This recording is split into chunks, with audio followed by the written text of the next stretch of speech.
بسم اللہ الرحمن الرحیم۔ السلام علیکم پیارے دوستوں، جیسا کہ آپ جانتے ہیں کہ اس واقعے کے پہلے حصے میں ہم نے حضرت آدم و حوا علیہ السلام کی پیدائش اور اس سے پہلے شیطان اور ان کے تکبر اور غلطی کے بعد زمین پر آمد کے بارے میں سنا۔ اب ہم اس کے بعد کے واقعات سنیں گے۔ حضرت آدم و حوا علیہ السلام نے اس درخت کا پھل کھانے سے انکار کر دیا۔ شیطان نے اعتماد دلانے کے لیے جھوٹی قسم کھا کر کہا کہ میں تو تمہارا خیر خواہ ہوں اور تمہیں اچھی بات بتا رہا ہوں۔ شیطان کے قسم کھانے پر حضرت آدم و حوا علیہ السلام اس کے بہکاوے میں آ گئے اور اللہ عز و جل سے کیے ہوئے عہد کو بھول کر جس درخت سے اللہ تعالیٰ نے منع فرمایا تھا اس کا پھل کھا لیا۔ حضرت آدم و حوا علیہ السلام نے جیسے ہی ممنوع درخت کا پھل چکھا تو ان کا جنتی لباس جسم پر سے اتر گیا اور وہ شرم کے مارے اپنے ستر کو چھپانے کے لیے جنت کے درختوں کے پتے اپنے اوپر چپکانے لگے۔ اللہ سبحانہ و تعالیٰ نے انہیں زمین پر اترنے کا حکم دے دیا اور ساتھ ہی ابلیس کو زمین پر اتار دیا۔ حضرت آدم علیہ السلام کو اس بات سے آگاہ کر دیا کہ جس طرح شیطان نے تمہیں بہکا کر جنت سے نکلوایا ہے، اسی طرح یہ دنیا میں بھی تمہیں بہکانے کی بھرپور کوشش کرے گا تاکہ تم دوبارہ جنت میں داخل نہ ہو سکو، لہٰذا اپنے آپ کو اس کی چال سے بچانے کی بھرپور کوشش کرو۔ اللہ تعالیٰ نے جب آدم علیہ السلام کو جنت سے زمین پر اتارا تو انہیں دنیا میں جینے کا ہنر بھی سکھا دیا اور جنت کے کچھ پھل بھی عطا فرمائے تھے۔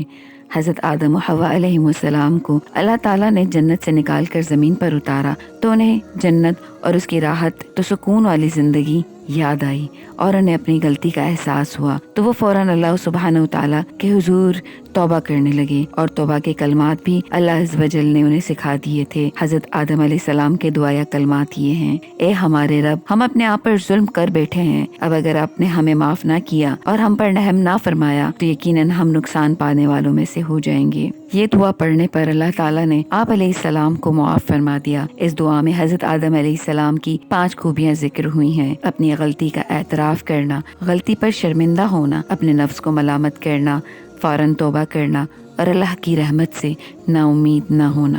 اس کے بعد اللہ تعالیٰ نے حضرت آدم و حوا علیہ السلام کو بہت ساری اولاد عطا فرمائی۔ جب اللہ تعالیٰ نے حضرت آدم علیہ السلام کو پیدا فرمایا تو آپ علیہ السلام کی پشت پر ہاتھ پھیرا، قیامت تک پیدا ہونے والی ہر جان آپ علیہ السلام کی پشت سے ظاہر ہو گئی۔ اللہ تعالیٰ نے ہر ایک کی آنکھوں کے درمیان نور کی چمک رکھ دی، پھر انہیں آپ علیہ السلام کو دکھایا۔ آپ علیہ السلام نے پوچھا: اے میرے رب، یہ کون ہیں؟ اللہ تعالیٰ نے جواب دیا: یہ تمہاری اولاد ہیں۔ حضرت ابی بن کعب رضی اللہ تعالیٰ عنہ اللہ تعالیٰ کے اس فرمان کی تفسیر بیان کرتے ہوئے فرماتے ہیں کہ اللہ سبحانہ و تعالیٰ نے تمام بنی آدم کو جمع کیا اور انہیں جوڑا جوڑا بنایا، پھر انہیں صورت عطا کی اور قوت گویائی بھی عطا فرمائی، بس وہ بولنے لگے۔ پھر اللہ تعالیٰ نے ان سے توحید الہی پر قائم رہنے کے لیے بڑا مضبوط عہد و پیمان لیا اور انہیں ان کے نفسوں پر گواہ بنایا۔ اللہ عز و جل نے فرمایا: میں 7 آسمانوں 7 زمینوں اور تمہارے باپ آدم علیہ السلام کو تم پر گواہ بناتا ہوں کہ کہیں تم قیامت کے دن یہ نہ کہو کہ ہمیں تو اس کا علم ہی نہیں تھا۔ یاد رکھو، میرے علاوہ کوئی معبود برحق نہیں اور میرے علاوہ کوئی بھی پروردگار نہیں، لہٰذا میرے ساتھ کسی کو بھی شریک نہیں کرنا۔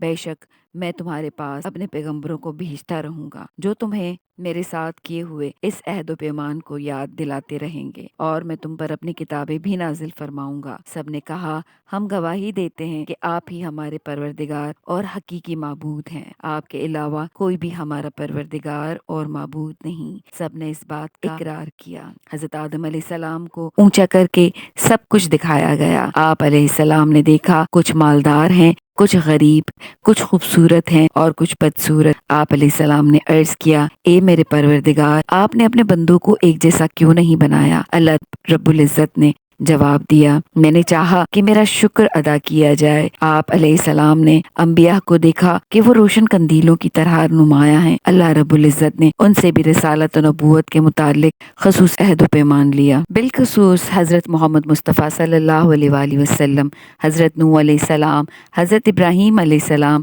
حضرت موسیٰ علیہ السلام اور حضرت مریم کے بیٹے حضرت عیسیٰ علیہ السلام سے بھی توحید و رسالت و نبوت سے متعلق خصوصی عہد لیا۔ حضرت ابی بن کعب رضی اللہ تعالیٰ عنہ فرماتے ہیں: جب حضرت آدم علیہ السلام کی وفات وقت قریب آیا تو انہوں نے اپنے بیٹوں سے فرمایا: اے میرے بیٹوں، میرا جنت کے پھل کھانے کو جی چاہ رہا ہے۔ بیٹے پھل کی تلاش میں نکل پڑے۔ سامنے سے فرشتے آتے نظر آئے جن کے پاس حضرت آدم علیہ السلام کے نام کا کفن اور خوشبو تھی۔ فرشتوں نے پوچھا: اے آدم کے بیٹوں، تمہیں کس چیز کی تلاش ہے؟